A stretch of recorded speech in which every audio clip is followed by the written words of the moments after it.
Alden Richards, paano na kapag mawala sa kanya si Catherine Bernardo? Oh my God, ito talaga ang isa sa pinakamahirap sa lahat. Ang totoo ay talagang mawawalang gana na mabuhay sa mundo ang gwapong aktor na si Alden, lalong-lalo na kapag tuluyang makawala sa kanyang buhay ang nag-iisang Catherine Bernardo, ang babaeng kanyang pinaka-iniibig mula noon hanggang ngayon. Oh my God, dapat lamang sana talaga na maisakatuparan na sa mas lalong madaling panahon ang isa sa pangarap ni Alden Richards na makapiling, mayakap at mahagkan sa araw-araw ni Alden, ang pretty girl na si Catherine Bernardo. Well, hindi mangyayari na sila ay magkahiwalay. Hindi mangyayari na basta na lang ganun ang kahahantungan sa kanilang relasyon. Dahil kung tutuusin ay mas kaibig-ibig, mas kapansin-pansin na talaga nga namang ito lamang ang nag-iisang pagmamahal na nagbibigay saya at kaligayahan sa lahat. Of course, kung sakali man na mawalang saysay ang lahat sa kanilang pagmamahalan, dapat sana ay ipaubaya na lang ng tadhana ang isang relasyong tunay na nagbibigay saya at kaligayahan sa lahat. Marami ang nagsasabi na hindi deserve ni Alden Richards ang basta na lang na siya ay masaktan. Hindi deserve ni Alden Richards na mabulilyaso sa kanyang pangarap at hangarin na maikasal sa pretty girl na si Catherine Bernardo.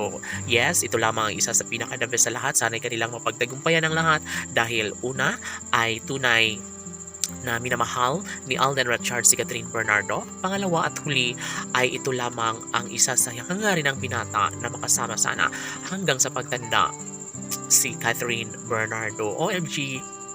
Yes, sana nga ay kanilang gawing makatotohanan ang lahat dahil ano nga ba ang magagawa pa ng mga bashers kundi sana ay ang magkaroon ng pagkakatuluyan na magkaroon sana ng walang hanggang pagmamahalan sa relasyon ng dalaga at binata. Sa puntong ito, lahat ay umaasa na sana'y huwag naman na mawala sa buhay ni Alden ang pretty girl na si Catherine dahil sadya nga naman na ito ay sayang, sadya nga naman na mababalisa lamang ang isang pag-ibig, lalo na ito lamang ang isa sa pinakamahalaga sa lahat. Kung ano man ang kanilang kahilingan, dapat lamang na magkaroon ng habang buhay na pagmamahalan sa relasyon ng Cat Den Love Team. Sa puntong ito, hindi bali nang mawasak ng tuluyan ang relasyon ng Cat Den Love Team, basta't ipangako lamang ni Alden Richards na hindi niya bibitawan ang pag-ibig ni Catherine Bernardo dahil siya lamang umano ang bukod tanging lalaking nababagay sa mainit na pagmamahal ng pretty girl na si Catherine Bernardo. Tanong ng mga netizens, magkaroon pa kaya ng habang buhay na pagmamahalan sa relasyong tunay ni Alden Richards at ng pretty girl na si Catherine Bernardo? Sila na nga kaya ang tunay na nakatadhana ni Alden at Catherine?